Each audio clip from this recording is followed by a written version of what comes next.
आज हम स्त्री रोग में आर्तव व्यापत के अंतर्गत आने वाली कुछ व्याधियों के बारे में डिस्कशन करेंगे। तो सबसे पहले आज हम मेनोरेजिया, जिसे हम हाइपर मेनोरिया भी बोलते हैं मॉडर्न में, उसके बारे में पढ़ेंगे। तो आयुर्वेद में इसे आर्तव आधिक्य या रक्त प्रदर भी कह सकते हैं। डेफिनेशन क्या है इसकी? Menorrhagia is defined as the cyclic bleeding at normal intervals. Cyclic bleeding होना नॉर्मल इंटरवल्स पे। Bleeding is either excessive in amount means greater than 80 ml और ड्यूरेशन ग्रेटर देन 7 days या बोथ या तो ब्लीडिंग जो है वो अमाउंट में भी एक्सेसिव हो या फिर उसका जो ड्यूरेशन है नॉर्मली जो 3 to 5 days का जो पीरियड होता है उसके अलावा 7 दिन से ज़्यादा का हो या फिर दोनों चीज़ें हो, अमाउंट में भी ज़्यादा हो ड्यूरेशन भी ज़्यादा हो। ठीक है। The term menotaxis is often use to denote prolong bleeding. और जब लंबे समय तक ब्लीडिंग होती है उसे हम ऑफन क्या उसके लिए यूज़ करते हैं? टर्म मेनोटैक्सिस। तो मीन्स आर्तव चक्र में आर्तव अंतरकाल सामान्य रहते हुए भी, जो आर्तव अंतरकाल है जो नॉर्मली 28 to 30 days पे होती है, मेंस्ट्रुअल पीरियड जो है 28 to 30 days का होता है ना मेंस्ट्रुअल साइकिल, तो वो आर्तव अंतरकाल सामान्य रहते हुए भी जब रक्तस्राव अधिक मात्रा में हो या फिर अधिक काल तक हो, ठीक है, ड्यूरेशन ज़्यादा हो या उसकी अमाउंट एक्सेसिव हो या फिर अधिक मात्रा और अधिक काल तक दोनों होता हो, उसे आर्तव आधिक्य कहते हैं। अधिक समय तक होने वाले स्राव को मेनोटैक्सिस बोलते हैं। जैसे मैंने बताया ना यहाँ पे, the term menotaxis is often use to denote the prolong bleeding. अधिक लंबे समय तक होने वाले रक्तस्राव को मेनोटैक्सिस कहते हैं। अब इसके कॉजेज क्या हैं? Menorrhagia is a symptom of underlying pathology. Menorrhagia क्या है? किसी भी पैथोलॉजी का सिम्टम है। तो पैथोलॉजी कैसी हो सकती है? ऑर्गेनिक या फिर फंक्शनल। पैथोलॉजी ऑर्गेनिक भी हो सकती है या फिर फंक्शनल। ऑर्गेनिक मतलब आंगिक, फंक्शनल मतलब क्रियात्मक। मतलब किसी भी चीज़ में कोई, किसी भी ऑर्गन में कोई डिफॉर्मिटी होना, दैट इज़ आंगिक, और फंक्शनल मतलब उसके फंक्शन में कोई डिफॉर्मिटी होना। तो सबसे पहले ऑर्गेनिक कॉजेज। ऑर्गेनिक कॉजेज में आता है हमारा pelvic causes, systemic causes, endocrinal causes, haematological और इमोशनल अपसेट। पेल्विक मतलब श्रोणीगत कारण, सिस्टमिक मतलब संस्थानिक कारण, एंडोक्राइनल मतलब अंतःस्रावी कारण, हिमेटोलॉजिकल मतलब रक्त विकार जन्य, इमोशनल अपसेट मतलब मानसिक भाव विक्षोभ। तो सबसे पहले हम पेल्विक कॉजेज़ के बारे में पढ़ेंगे। पेल्विक कॉजेज़, ऐसे कौन से पेल्विक कॉजेज़ हैं? पेल्विस में ऐसी कौन सी डिजीज़ या ऐसे कौन सी चीज़ें हैं जिसकी वजह से मेनोरेजिया होगा, ब्लीडिंग जो होगी वो अमाउंट में एक्सेसिव होगी या ड्यूरेशन उसका एक्सेसिव होगा। तो यहाँ पेल्विक कॉजेज़ में जो ब्लीडिंग एक्सेसिव होती है उसका कारण क्या होता है? It is due to congestion, increased surface area और hyperplasia of the endometrium. Congestion ज़्यादा होना, ब्लड सप्लाई बढ़ जाना, सरफेस एरिया बढ़ जाना या एंडोमेट्रियम का हाइपरप्लेशिया हो जाना। ठीक है। तो उसमें जो कारण है वो हमारे होते हैं फाइब्रॉयड यूट्रस। पेल्विक कॉजेज़ में यूट्रस जब फाइब्रॉयड होगा तो यूट्रस की जो ब्लड सप्लाई होगी बढ़ जाएगी, कंजेशन हो जाएगा, सरफेस एरिया भी बढ़ जाएगा। ठीक है। एडिनोमायोसिस, एडिनोमायोसिस क्या होती है? It is a condition where the endometrium, both the stromal and the glandular part of the endometrium grows inside the myometrium, so that is called as adenomyosis। तब endometrium myometrium के अंदर grow कर जाना है endometrium का, उसे हम adenomyosis बोलते हैं।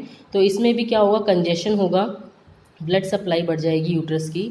Third is pelvic endometriosis. Pelvic endometriosis मतलब एंडोमेट्रियम का एंडोमेट्रियल मिकोजा के अलावा, यूट्रस की एंडोमेट्रियल जो मिकोजा है उसके अलावा और कहीं जगहों पे पाए जाना, that is endometriosis.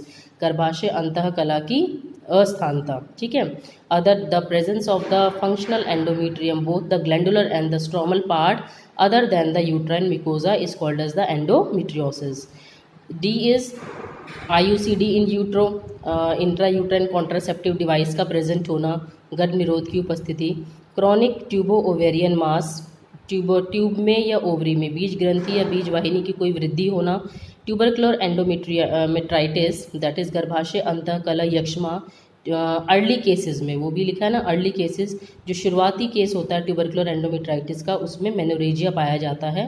Next is retroverted uterus, uterus का जो है वो रेट्रोवर्टेड हो जाना।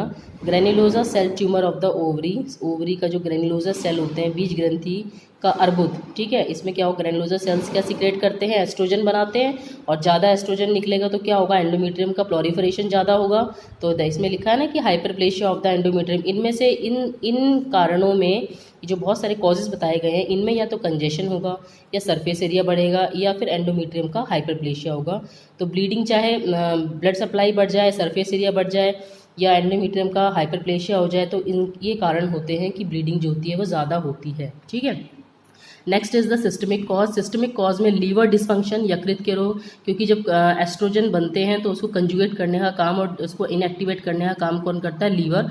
अगर लीवर सही से काम नहीं करेगा तो एस्ट्रोजन इनएक्टिवेट नहीं हो पाएंगे और प्लोरीफरेशन होगा एंडोमेट्रियम का ज़्यादा, और इसी वजह से क्या होगी, ब्लीडिंग भी ज़्यादा होगी। सीवियर हाइपरटेंशन, उच्च रक्तचाप की वजह से जो है ब्लड सप्लाई बढ़ेगी यूट्रस में, ठीक है। और congestive cardiac failure, back pressure की वजह से यूट्रस में ब्लड सप्लाई बढ़ेगी, ठीक है। कंजेशन होगा हृदय रोग में। ये 3 कारण हैं, सिस्टमिक कॉजेज हैं मेनोरेजिया के। Next is endocrinal. एंडोक्राइनल में हाइपोथायराइडिज्म है और हाइपरथायराइडिज्म है। हाइपोथायराइडिज्म मतलब अल्प क्रियाशीलता किसकी, थायराइड ग्रंथि की, और हाइपरथायराइडिज्म मतलब अति क्रियाशीलता थायराइड ग्रंथि की। इन दोनों कारणों की वजह से भी मेनोरेजिया देखा जाता है। हिमेटोलॉजिकल कॉजेज में इडियोपैथिक थ्रोम्बोसाइटोपेनिक परप्यूरा, मतलब जो रक्त स्कंदन है, थ्रोम्बोसाइट्स होते हैं उनकी कमी हो जाना, तो रक्त स्कंदन के जो विकार हैं वो आएंगे इसके अंतर्गत। ल्यूकेमिया, ल्यूकोसाइट्स का एबनॉर्मल ग्रोथ हो जाना, नंबर ऑफ ल्यूकोसाइट्स जो है वो बढ़ जाना। प्लेटलेट डेफिशिएंसी, यही रक्त स्कंदन के विकार के अंतर्गत ही आएगा ये। और वॉन विले ब्रांड डिजीज़ है।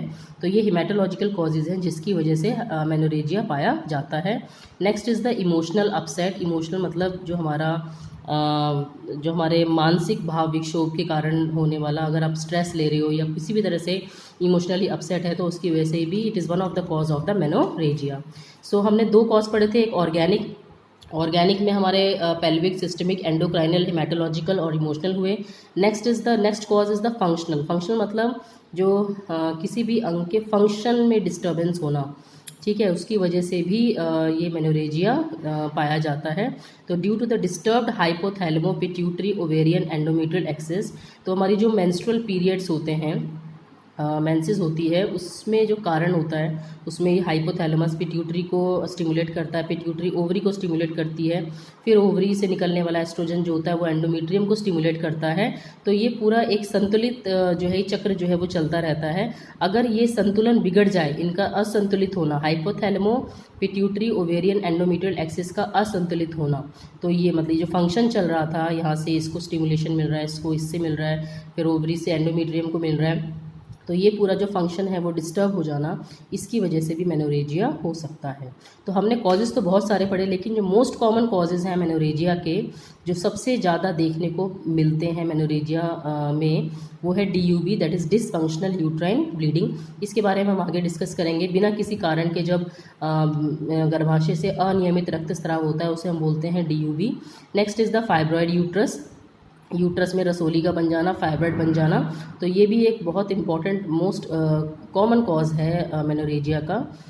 Next is adenomyosis. एडिनोमायोसिस मैंने आपको पहले ही बताया, मायोमेट्रियम के अंदर एंडोमेट्रियम की ग्रोथ हो जाना। Next is the chronic tubo ovarian mass. जो ट्यूब है, फेलोपियन ट्यूब है, और ओवरी में किसी मास का, किसी एबनॉर्मल ग्रोथ का हो जाना। तो ये जो है 4 जो है, ये वैसे तो कॉजेज़ बहुत सारे हैं, लेकिन जो मोस्ट कॉमन कॉजेज़ हैं मेनोरेजिया के वो ये हैं। तो सबसे पहले आप इनको देखेंगे, उसके बाद जो है वो अदर कॉजेज़ को फाइंड आउट करेंगे। नेक्स्ट इज़ द डायग्नोसिस, मतलब निदान मतलब उसको किस तरह से आप पता करोगे कि भाई ये मेनोरेजिया ही है।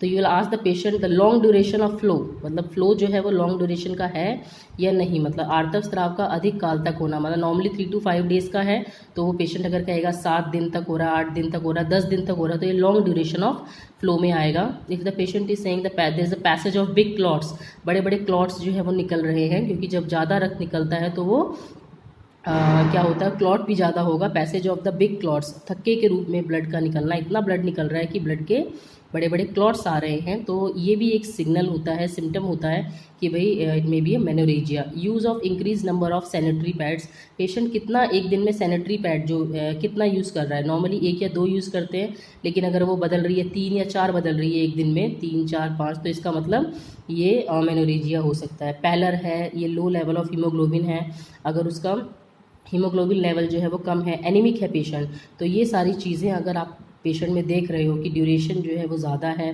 क्लॉट्स निकल रहे हैं, सैनिटरी पैड्स ज़्यादा यूज़ कर रही है और उसका एनीमिक है वो पेशेंट, तो ये एक सिग्नल है कि भाई, ये सिम्टम है कि भाई patient is suffering from menorrhagia. ठीक है। अब ट्रीटमेंट अकॉर्डिंग टू द कारण, मतलब जो है, जो भी आपका अंडरलाइंग कॉज है उसके अकॉर्डिंग हम ट्रीटमेंट करते हैं। Treatment is appropriate to the cause of underlying pathology, कारण के अनुसार हम चिकित्सा करते हैं। तो ये हमारा हो गया है टॉपिक मेनोरेजिया, दैट इज़ आर्तव आधिक्य, या इसको रक्त प्रदर भी कह सकते हैं, हाइपर मेनोरिया।